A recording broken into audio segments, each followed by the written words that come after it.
ախ էսպես էլ գիժամիս մարդու հանգիստ չի տալիս։ Այսօր ուրախ օր կանի, վաղը անձրև ու քամի։ Ով կարող էր մարտ ամիսը ավելի դիպուկ նկարագրեր, քան ամենայն հայոց բանաստեղծը, բայց ինչ իմանար Հովհաննես Թումանյանը, որ 2026-ի մարտ ամսի գրեթե յուրաքանչյուր օր քրեական քրոնիկոնի դժբախտ պատահարների մասով անձրև ու քամիա լինելու։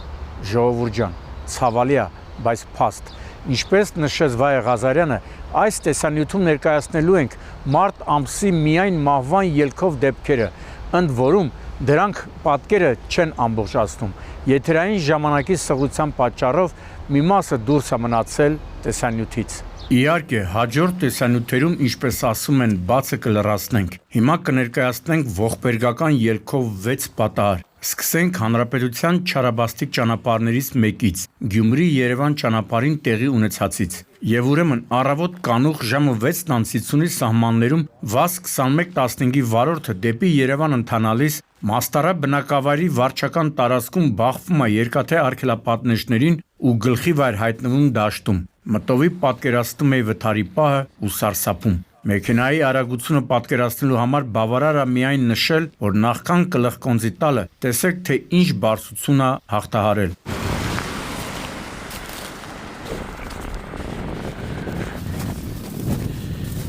Չի գալի դիատարը։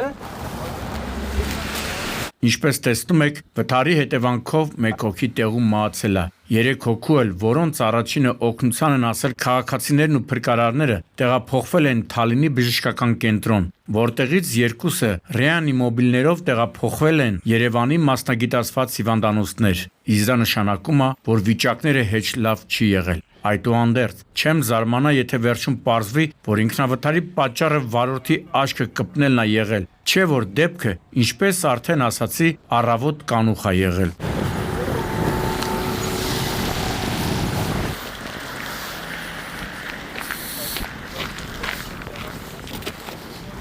Էս էլ խորհրդային արտադրության մյուս մեքենան, այն մարդ, ես զարմանում եմ, երբ մեծ խոսում են, թե բա հեսա ազատվում ենք խորհրդային ու ռուսական ժառանգությունից, то դուք չեք կարում սկի այս ճկրած ու վաղուց դարը ապրած 4 անիվանոցներից ազատվեք, թե բա գնում ենք եվրոպական ինտեգրման, ասել եմ ու կասեմ, որտեղ խորհրդային կամ ռուսական արտադրության մեքենա, այնտեղ մահ։ Մեկ այլ ոչ պակաս վտանգավոր ճանապարհին ենք, Ծովագյուղ Շորժա Վարդենիս, որի 7-րդ կիլոմետրին, ինչպես տեսնում եք, իրար են բախվել գազ 3110 ու Volkswagen Magnishi ավտոմեքենաները, ինչի հետևանքով վերջինը կոտրել է բետոնե սյուները, երկաթե արգելապատնեշները ու դուրս եկել երթևեկելի գոտուց եւ կողաշրջվել։ Մի տարի էլ ստեղելի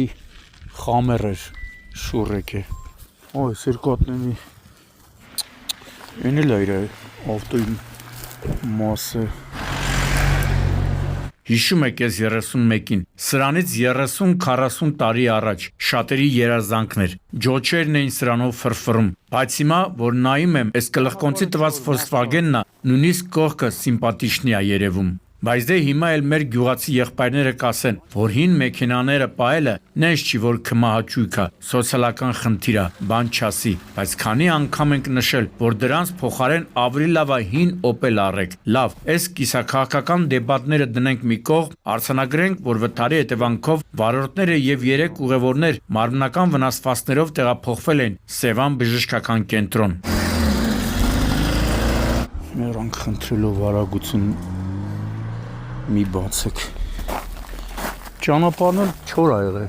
Տեսնում եք, ինչպես են իրավապանները գլուխ կոտրում, թե ինչ աստեղ իրականում կատարվել։ Դեմքերին մտահոգությունը պայմանավորված է նաև նրանով, որ րոպեներ առաջ հիվանդանոցից ազանգ են ստացել, որ վիրավորներից մեկը գիտակցության չգալով մահացել է։ Դե իհարկե, ճշմարտությունը պարզելու համար մի քանի փորձաքննություն կպանջվի, բայց դատելով 31-ի արչևի բացակայող հատվածից կարելի է վարկած առաջ քաշել, որ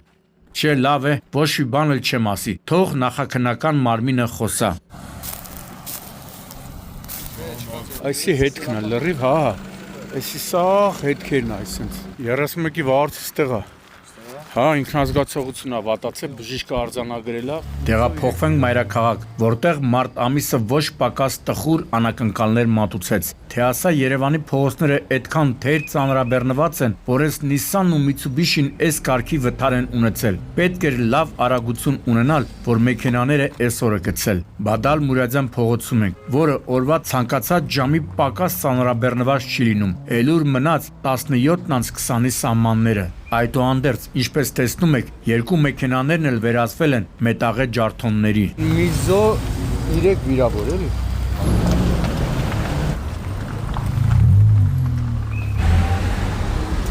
Հավաքվածներից ոմանք վարկած էին առաջ քաշում, թե Mitsubishi-ի վարորդը փորձել է գնալ դեպի գազալցակայան, բայց Nissan-ի վարորդը դա թույլ չի տվել, որ արագությունն ասում է, հենց սա առաջին հերթին նկատի ունեի, այսինքն գործ ունենք համարյա ճակատային բախման հետ։ Նման դեպքերում մանևր կատարելու համար Mitsubishi-ի վարորդը պիտի 100%-ով համոզված լիներ դրա անվտանգության մեջ, նոր նման քայլի դիմեր, բայց եղածը եղածա ու ցավոք շատ տխուր հետևանքներով։ Ոչ միայն ժեշտի տեսանկյունից, ինչպես տեսնում եք, հարվածն այնքան ուժգին է եղել, որ այս մեքենայի առջևի բոլոր բարձիկներն են բացվել, այլ մարդկային կորստի տեսանկյունից։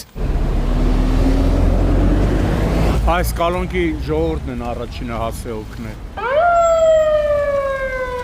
Այո, ինչքան էլ շտաբօգնության բրիգադները օպերատիվ են գործել, բայց չեն կարողացել փրկել վիրավորներից մեկի կյանքը։ Ուզում է հասկանալ, թե որ մեքենայում եւ որտեղ է գտնվել վթարի պահին մահացածը։ Չստացվեց։ Չնայած, ինչպես նշում էին ականատեսները, մյուս վիրավորների վիճակներն էլ լավագույններից չէր։ Այ որպեսզի չխոսենք սենց տխուր բաների մասին, պարոնայք վարորդներ, առաջնորդվեք 7 չափի 1 կտրի սկզբունքով։ Երկուսի անվտանգության բարձիկները բացվել է։ Քանի անգամ ենք խոսել մայրաքաղաքում մեծ տեղատարողությամբ մեքենաների երթևեկի վտանգների մասին։ Այն մարդ, թե նույն սովետներում հալալ էր էլի, չեն թողնում զռլամա բեռնատարները անխոչնդոտ մայրաքաղաքի կենտրոններով երթևեկեն։ Իրավասուները շատ լավ պատկերացնում էին, որ դրանց վարելը թթութան չի, ամեն մարդու բան չի։ Ասենք, որ եթե խոչնդոտ կա ու պետք է արգելակես, մի ոչ շուտ դա պիտի անես, բայց փաստորեն մեր քաղաքային իշխանությունները այս հարցում բավականին լիբերալ են ու խնդրեմ։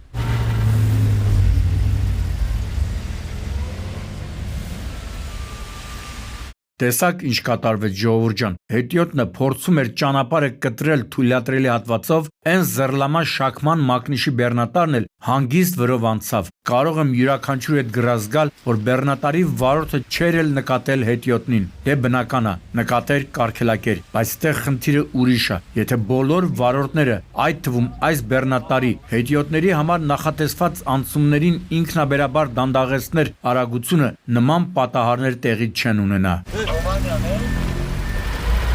Կին, հավանաբար վարորդին կտեղափոխեն հիվանդանոց։ Ու թեև բեռնատարի վարորդը դեպքի վայրից չի ճողոպրել, թեև շտաբօգնության բրիգադը օպերատիվ է գործել, այդուհանդերձ հետիոտնի կյանքը փրկել չի հաջողվել։ Սա էլ բավական չէր, բեռնատարի վարորդի ինքնազգացողությունը վատացավ, ինչի համար պարեկները կանչեցին շտաբօգնության նոր բրիգադի, այդ տնաշեն, անվտանգության նորմերը պահի, չես վատանա, իսկապես ողբերգական այս դեպքից կարելի է շատ դասեր քաղել։ Այս կինը, որ մահացլա, անցման տեղով անցը, բայց հետիոտներին ինչ ասես։ Սյունեցի երիտասարդներից ոմանց ու նրանց հարազատների համար մարտ ամիսը չափազանց վատ ամիս էր։ Եթե հիշում եք, անցած տեսանյութում ներկայացրել ենք սարսափելի ավտոպատահար, երբ սյունեցի 22-ամյա 4 երիտասարդ օպելով դուրս են եկել երթևեկելի գոտուց եւ հայտնվել ձորում, ինչի հետևանքով նրանցից 3-ը մահացել են։ Եվ ահա մի քանի օր անց նոր ողբերգություն, եւ այս անգամ էլ գործ ունենք ինքնավթարի հետ։ Որմոտից փոքի հարցը։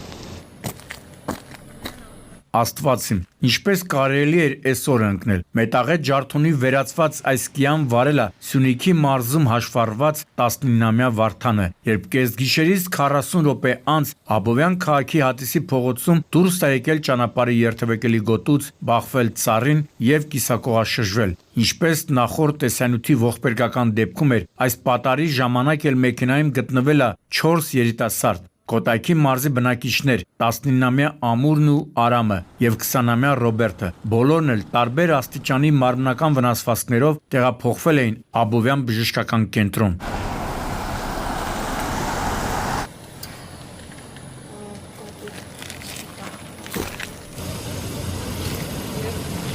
Այդուհանդերձ, մի տարբերություն նախորդ դեպքի հետ կար։ Եթե Սյունիքում տեղի ունեցած վթարի ժամանակ բացի վարորդից մյուս 3 ուղևորներն էին մահացել, այս դեպքում ուղևորները ողջ մնացին։ Իսկ վարորդը 19-ամյա Վարդանը գիտակցության չգալով մահացավ, ու ելի մահացածը զինծառայող էր։ Պաշտպանության նախարարության զորամասերից մեկում էր ծառայում։ Բա որ ասում ենք, որ մեզ թշնամի պետք չի, թող պաշտպանության նախարարության պատասխանատուները գլուխ չգովան, թե իրենց աշխատանքների արդյունքում բանակում մայրի թիվը նվազել է, բայց ինչա։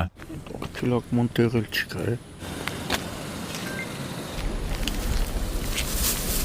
Բալը ստեղ նայեք, ես ինչի անման էլի։ Մայրաքաղաքի արագընթաց ճանապարհներից մեկում ենք, Մոնտե Մելքոնյան փողոցում։ Ինչպես տեսնում եք, իրար են բախվել Լիսյանն ու Նիսանը։ Ընդ որում, այս պատմության որոշ դրվագներ բավականին ուշագրավ եւ ուսանելի են։ Թեև արդեն մեքենաների դիրքը տեսնելով կարելի է զարմանալ, նկատի ունեմ հանգամանքը, որ 2 մեքենաները նույն դիրքով կայանված են եղել երթևեկելի գոտու վրա։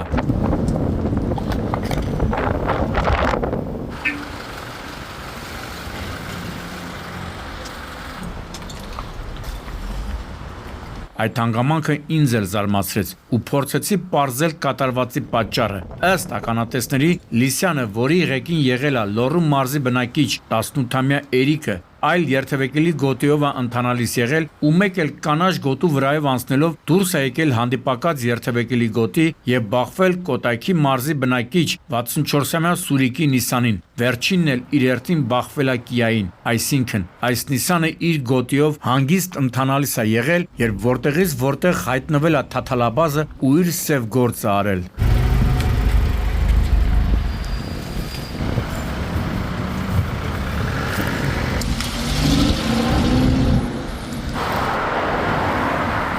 Իսկ հիմա ամենասարսափելի մասին։ Նիսանի 64-ամյա վարորդը հիվանդանոցում այդպես էլ գիտակցության չգալով մահացել է։ Մարդ իր համար հանգիստ ընթանա ու խնդրեմ։ Հիմա այդ 18-ամյայի մասին պարզվում է, որ վարորդական իրավունքի վկայականը Էրիկը մի քանի օր առաջ էր ստացել։ Հայրն էլ այդ կապակցությամբ նոր մեքենա էր գնել։ Մեկնաբանությունները կարծում եմ ավելորդ են, բայց Ֆսոժը մի կոմենտ անեմ։ Մռուի իրավասուներ, բանման վթարի հեղինակին ո՞նց եք վարորդական իրավունքի վկայական տվել։